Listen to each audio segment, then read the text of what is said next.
Hi, my name's Danny and I'm a PT from Pure Gym in Leeds. Today we're going to go through a calisthenics workout progression.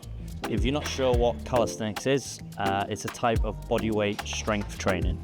Today's session is looking more intermediate level, however I am going to take you through a load of progressions to help you get there. So if you can't do a pull-up, here are some options. We're looking at a negative pull-up, so we're going to get a box, stand on the box, and then we're going to jump till our chin's above the bar and slowly lower our body down till our arms are fully extended. Next would be a banded pull-up, so we're going to attach a band to the bar, put both our feet into the band, and I'm going to use that resistance from the band to aid us getting our chin above the bar. So this is some pull-ups. What I'll be doing is thinking about putting my hands in a comfortable position, body in a slight hollow, and then just pulling my chin above the bar. So we're on to some bar pullovers. Once again, I'm going to grab the bar with my hands in a comfortable position. I'm going to try and pull my hips as close to the bar as possible, and then use the weight of my legs to give me a bit of momentum to get my body above it. To aid you getting around a little bit easier, if you come down in an arch position, so if you keep your feet behind you, you should fly over that bar. So regression for toes to bar would be bringing your knees to your elbows or armpits, then keeping your legs straight and bringing your legs as high as you can. And the toes to bar itself, we're going to think about pushing our hands down on the bar and then pulling our feet up to the bar with our core. So we're on some dips.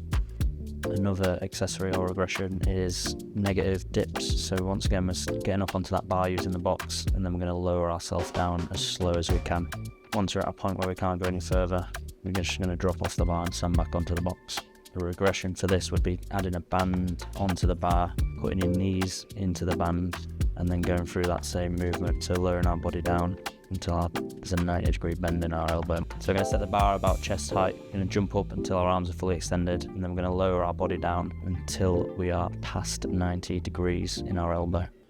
So we're on to some pistol squats then. So some regressions for the pistols is a box pistol squat. So you'll be sat on a box, and then you're going to straighten your one leg out or your non-working leg out, and then you're just going to stand up from that box. To make this harder, you can get a lower box, or you can squat up and down on a single leg.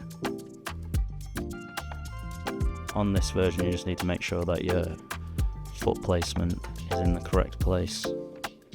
So for this version then, you're going to be stood in the middle of a box. You're then going to squat down on one leg with the opposite leg on the side of the box. You can use the side of the box as a bit of balance.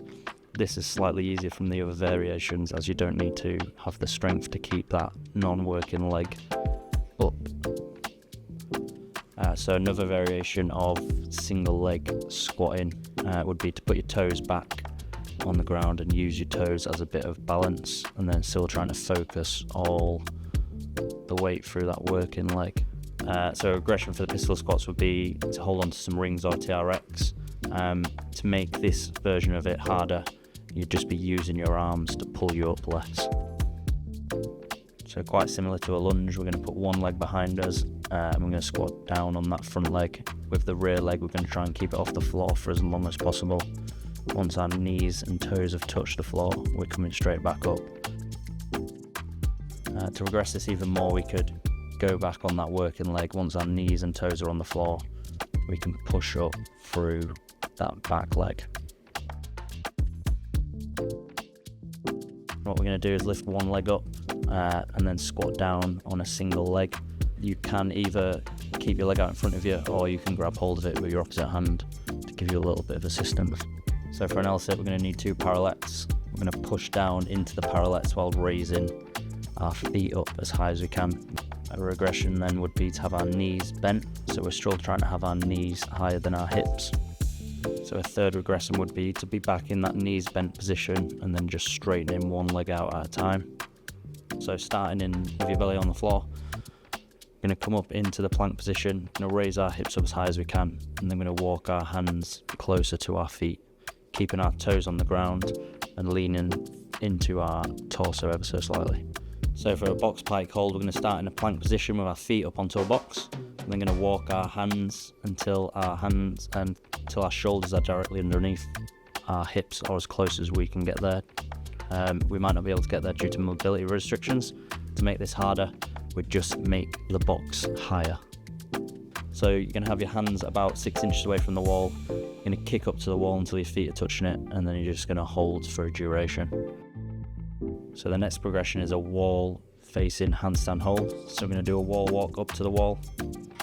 Once our belly is touching the wall, we're going to hold for a duration there, thinking about pressing your hands into the floor as hard as you can. Once you've hit your time, you're going to wall walk back away from the wall.